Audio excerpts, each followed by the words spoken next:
त्यानंतर पुढे एक सविस्तर बातमी पाहूया। बाळूमामा मंदिर घोटाळा प्रकरणामध्ये एसआयटी नेमा अशी मागणी करण्यात आलेली आहे। शिवसेना उभाठाच्या वतीनं मुख्यमंत्र्यांकडे ही मागणी करण्यात आलेली आहे। आरोपींना वाचवण्याचा प्रयत्न होण्याची शक्यता आहे। कोल्हापूर दौऱ्यापूर्वी फडणवीसांनी एसआयटी नेमावी अशी मागणी करण्यात आलेली आहे। शिवसेना उभाठा सहसंपर्क नेते संजय पवार यांनी ही मागणी केलेली आहे।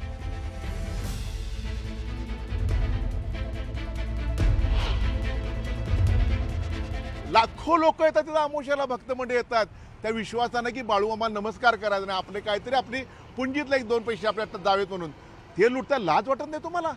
आणि लुटी करणारे लोक कोण आहेत शोधता येत नाही तुम्हाला? मुख्यमंत्री साहेब, तुम्ही 9 तारखेला दौरा येताय, गृह खातं तुमच्याकडे आहे, एसआयटी स्थापन करा तुम्ही। आणि गणपती बाप्पा इथं लुटारू कोण आहेत, त्या बाळूमामा इथं लुटारू कोण आहेत हे शोध याने सगळ्यांना गजा टाका। कुणी मायकाला असून दे तिथं त्याच्यावर कारवाई झाली पाहिजे। राज्यातील मंदिरांमधील हा कदाचित सर्वात मोठा आर्थिक घोटाळा।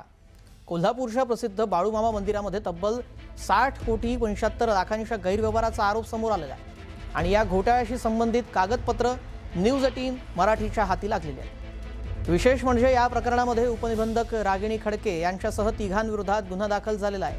असं असतानाही खडके अद्याप फरार असल्याची माहिती समोर आलेली आहे। तर दुसरीकडे तक्रारदारांनी तत्कालीन सहाय्यक धर्मदाय आयुक्त निवेदिता पवार यांच्यावरही या संपूर्ण कथित घोटाळ्यामागे हात असल्याचा गंभीर आरोप केलेला आहे। बाळूमामा मंदिरातील तब्बल 60,75,00,000च्या कथित घोटाळ्याची संपूर्ण कहाणी ही सर्व कागदपत्र आणि गुन्ह्याची नोंद न्यूज 18 मराठीच्या हाती लागलेली आहे। आणि या कागदपत्रांमधून समोर येतो की केवळ हा एक व्यवहाराचा नाही तर देवस्थानाच्या कारभारात अनेक स्तरांवर गैरव्यवहार झाल्याचा आरोप असल्याचा समोर तपशील आलेला आहे। दरम्यान बाळूमामा मंदिरामध्ये जो गैरव्यवहाराचा आरोप करण्यात आलेला त्या संदर्भातला तपशील आपण ग्राफिक्सच्या माध्यमातून पाहूया। 60,75,00,000च्या गैरव्यवहाराचा आरोप करण्यात आलेला आहे। मंदिराच्या पैशातून बाजारभावापेक्षा जास्त देत जमीन खरेदी करण्यात आली।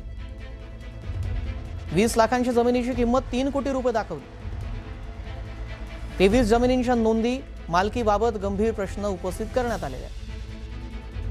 काही जमिनींच्या नोंदी उपलब्ध नाही आहेत। काही ठिकाणी मालकी आणि कागदपत्रांमध्ये तफावत आढळली।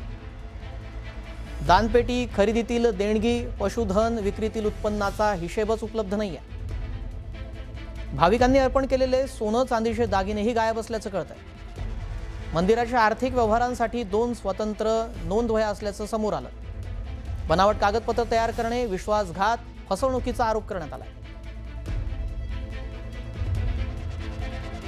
2021 पासून आम्ही हा लढा देत आहे।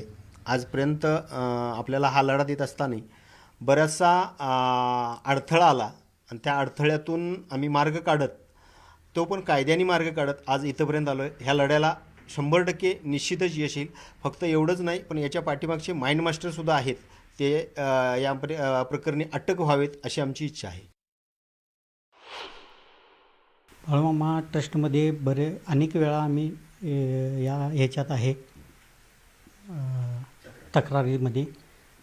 या तक्रारीमध्ये बाळूमामाचा कारभार स्वच्छ चालावा आणि स्वच्छ तिथे ट्रस्टी नसल्यामुळे तिथे कारभार चुकीच्या पद्धतीने चालू आहे, त्याची चौकशी व्हावी आणि ह्यात कोण दोषी आहेत त्यांना कठोर कारवाई व्हावी एवढीच आमची तक्रारदाराकडून इच्छा आहे।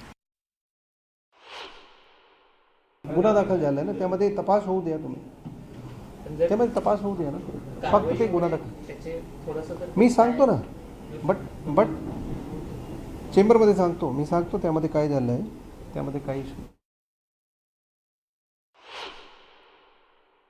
भाविकातून तीव्र संताप होत आहे, त्यांची चौकशी व्हावी। 100 अपराध या लोकांनी केलेला आहे, त्यामुळे यांचा पापाचा गडा सगळा भरलेला आहे। मामाने यांना शिक्षा दिलेली आहे, याची निपक्षपात चौकशी होऊन यांना कठोर शिक्षा व्हावी एवढीच आमची भाविकांकडून इच्छा आहे।